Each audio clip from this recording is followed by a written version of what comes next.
Alors, je viens de visionner deux enregistrements avec Elisabeth Tessier, celui de 2007 et de 2011, dans l'émission de Laurent Ruquier, « n'est pas couché ».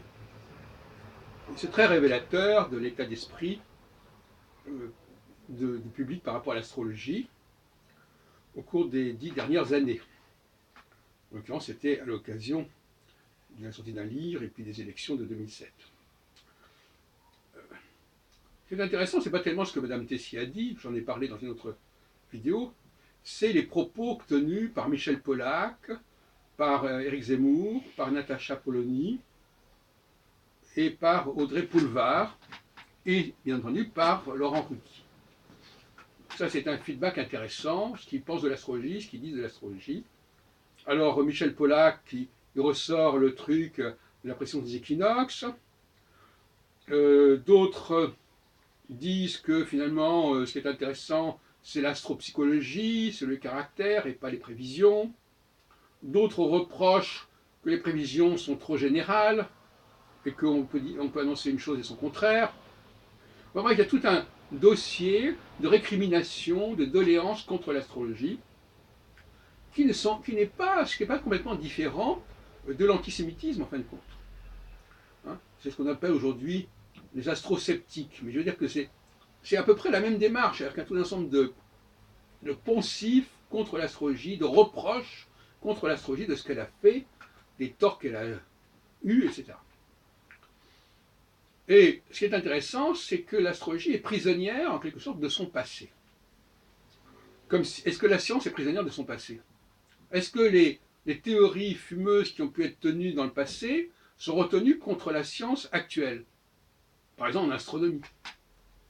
Est-ce qu'on en est encore à parler du géocentrisme de Claude Ptolémée en 2018? Bon.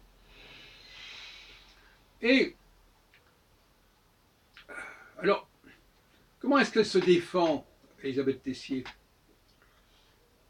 Rappelons qu'elle avait soutenu en 2003, je crois, une thèse de doctorat de sociologie, et d'ailleurs c'est à l'arrière-plan de l'émission On n'est pas couché de 2007. Qu'est-ce qu'elle dit? Mais d'abord, elle joue sur les différentes formes d'astrologie. C'est-à-dire tantôt, elle joue sur la carte qui est celle des gens, que ce que les gens connaissent, les signes zodiacaux. Donc, comme c'est ce que les gens connaissent, on va leur en parler. L'astrologue est prisonnier de l'astrologie populaire. Ou alors, elle rend dans l'astrologie savante du thème astral où les gens ne comprennent rien du tout. Et puis finalement, de quoi s'agit-il? Les gens lui disent, vous avez écrit ceci, vous avez écrit cela. Mais il ne se réfère pas à un raisonnement astrologique. Il dit simplement, vous avez dit qu'il y aurait ceci, qu'il y aurait cela. Voyez-vous, donc finalement, et ça c'est inacceptable, il juge l'astrologie d'après ce qu'elle dit, d'après les prévisions qu'elle fait, et non pas au regard de son argumentation et de son raisonnement. Et ça c'est inacceptable. À ce moment-là, ça peut être aussi bien de la voyance. Et d'ailleurs, les astrologues tombent souvent dans ce piège en disant « Ah, mais moi j'ai annoncé ceci, j'ai annoncé cela ». La question n'est pas de savoir si on l'a annoncé ou pas, la question est de savoir comment on l'a annoncé, sur quelle base. On peut par exemple dire des choses d'une très grande banalité, mais qui s'inscrivent dans une logique, dans un raisonnement tout à fait significatif. C'est ce que fait un peu à sa façon André Barbeau. Il n'a pas annoncé les deux guerres mondiales, mais il essaie de les expliquer. Alors on me dira, ah oui, mais c'est la postérieure. Et pourquoi pas? Et pourquoi l'astrologie n'étudierait-elle pas les choses après coup? Parce que finalement, une science, c'est censé expliquer des choses qui ont eu lieu, des éléments qui ont eu lieu, ce n'est pas des choses qui n'ont pas encore eu lieu. Ça n'a pas de sens de vérifier une science par rapport à ce qui n'a pas encore eu lieu. Bon. Et donc finalement, voilà, voilà dans le contexte dans lequel on se trouve, sur le plan épistémologique, et il faudrait quand même que l'on disent clairement, d'ailleurs elle l'a répondu, elle a dit oui, à chaque fois, oui vous parlez de la pression d'équinoxe, mais l'astrologie, vous comprenez, elle n'est pas fondée sur les constellations, sur les étoiles, mais elle est fondée sur les saisons, etc. Bon. Mais finalement, bon, ben, les gens n'y comprennent rien de toute façon.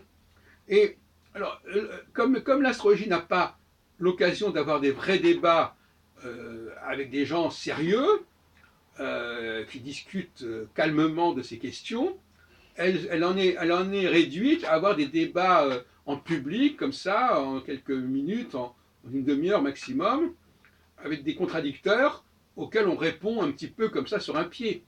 Donc voilà la situation lamentable de l'astrologie. Et je pense que c'est tout à fait honteux de dire certaines choses contre l'astrologie de cette manière. Mais en même temps, il y a l'élite de l'astrologie. Elisabeth Etienne n'appartient pas à l'élite de l'astrologie. Ce n'est pas une chercheuse. C'est quelqu'un qui applique des recettes anciennes. C'est pas elle qui a. Bon, voilà. Donc il faut interroger des gens qui sont des chercheurs en astrologie, tout comme dans le domaine de la physique. Si on veut savoir où en est la physique, il faut demander aux gens qui sont des chercheurs, et pas des gens qui transmettent et qui répètent des choses qu'ils ont apprises et qui datent déjà, et qui sont déjà dépassées en particulier, en général. Donc finalement, voilà, c'est intéressant de prendre la température avec ces deux émissions d'une demi-heure de On n'est pas couché, sur lesquelles je suis tombé par hasard, en cherchant le nom des événements, en disant, tiens, je veux dire qu'est-ce qu'on disait sur des... Voilà. Et finalement, voilà où on en est. Et il n'y a quasiment pas aujourd'hui de débat entre astrologues et astrosceptiques. On réunit, par exemple, Astrobaglis TV réunit des astrologues qui vont discuter entre eux de leurs techniques, etc. Et encore, ils sont généralement plus ou moins d'accord, mais il n'y a pas de véritable débat. Et un débat, ça s'organise, ça se développe, ça s'instaure sur différents plans. Et de ce côté-là, donc finalement, voilà, on en retient cette idée, voilà, une femme astrologue qui incarne aux yeux du public l'astrologie. Voilà où on en est. Et